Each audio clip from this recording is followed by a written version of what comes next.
Hey, KK back again. Today we're going to talk about the Game Awards show, which upset a lot of people. Because instead of it being a place for announcing the winners and the said winners can uh, express their thank you to the audience, congratulate other developers, or be a wholesome industry altogether, it was more about announcing new things or given to celebrities. People that not necessarily had anything to do with the games, just celebrity status. So let's get into some bits of article. So in 2021, when Activision Blizzard was hit with a harassment suit by the state of California, Kaylee took to X, formerly known as Twitter, to say the company would make an appearance at the show. Writing on X, there is no place for abuse, harassment, or predatory practices in company or any community. In that same thread, he also recognized the power and visibility of his platform. Quotes, he says, I also realize we have a big platform which can accelerate and inspire change. We are committed to that, but we all need to work together to build a better and more inclusive environment so everyone feels safe to build the world's best games. Throughout this year's awards show, Kaylee and developers spoke about the impact video games have on our culture and in their radical ability to change minds and broaden perspectives.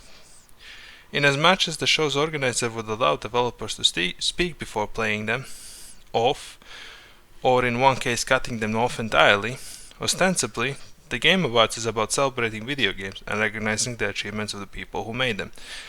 That is exactly what the Game Awards should be about, but in this case, as they mentioned, they were cut off. It was like they had 30 seconds only to speak about anything before they had a pop-up that was like, please wrap it up or something like that. I will include an example of it in the video. Now the article continues a bit with video games don't get made without people, and those people are suffering right now. Adhere to after unseen scale. To not memorialize that at all, even after acknowledging the power of his position, is at best an abdication of the responsibility of his platform, if not outright cowardice. It's a state all the more disappointing since Kaylee has already demonstrated that he does pay attention to the wider video game community beyond hyping up world premieres and palling around with his industry besties and muppets. And that's the saddest thing about it. This year's Game Shows Award by all means just felt like it was meant for the celebrity statuses that would, bring him some status of fame or something, or just a show of games that are gonna be coming up. And there has been around comments like along the sides of the lines like nobody goes to Game Awards for the people that are there, but just the announcement for new games. And I don't entirely agree. The Game Awards are there to award the people for their achievements in the industry, and if it is just to announce the games themselves, then you might as well scratch the award stuff and just send them an email, you want this, because it won't have any difference than them being there and being urged in 30 seconds or less to wrap it up. It's like ridiculous. Then why the hell do you host the Games Award if you're gonna not even let the people have their few minutes of speech towards the audience? But this is what they agreed upon to do. Now, these other articles from IGN, and they basically start with Game Awards were last night, and while the ceremony is meant to celebrate the big games of the year, it's getting a lot of backlash for a perceived lack of respect for the developers that actually make said games.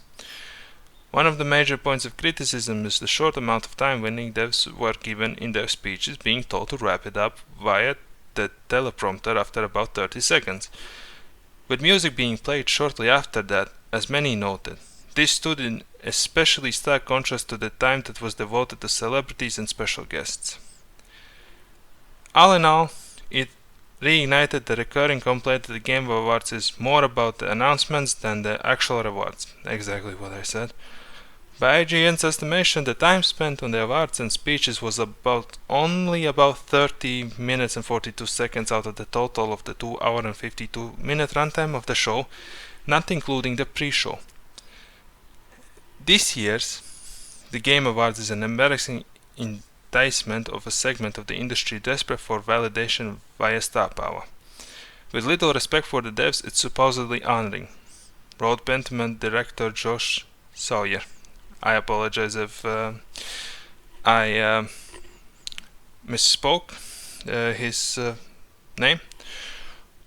For his part, host Geoff Keighley responded to the criticism this morning, writing on X/Twitter. By the way, I do agree that the music was played too fast for award winners this year, and I asked our team to relax that rule as the show went on. While no one was actually cut off, it's something to address going forward.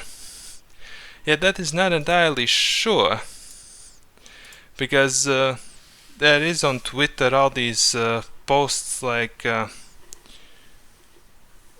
post from the Twitter user Monica Lee. Game Workers tries to thank fellow game devs or tries to talk about inclusion and representation, meaning so much in games.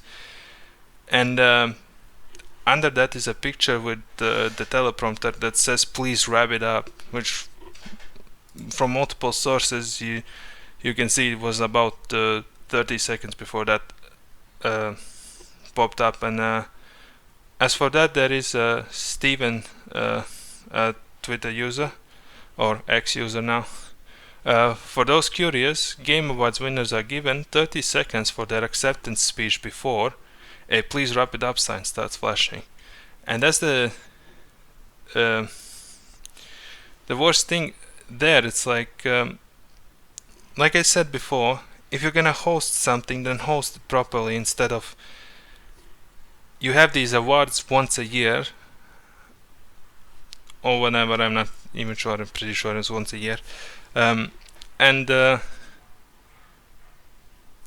they should be given a proper time to let people express their feelings over there, because in the end the Game Award should be about the people behind it, instead of the games that are being announced, because you can announce games anytime at any point. You don't need a giant ass Game Award show just to announce games.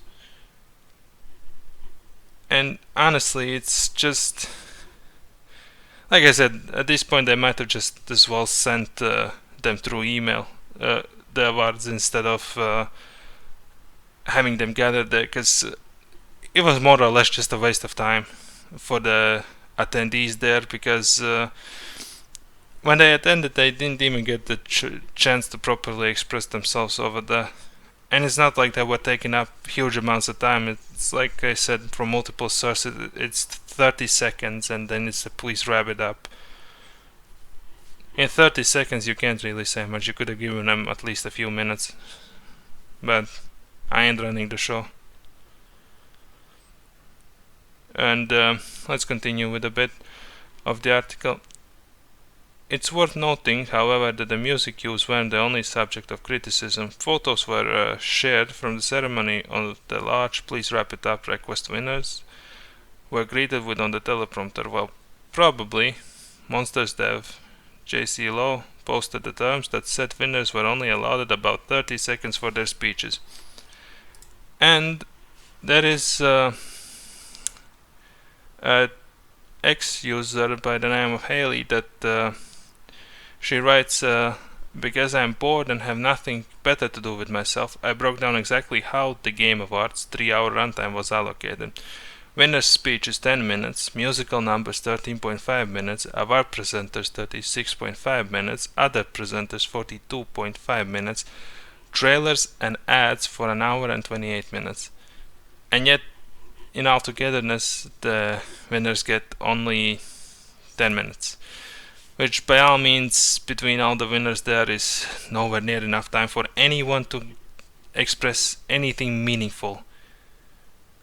They might as well not have hosted this, like I said. If they just should have ran it as a giant ass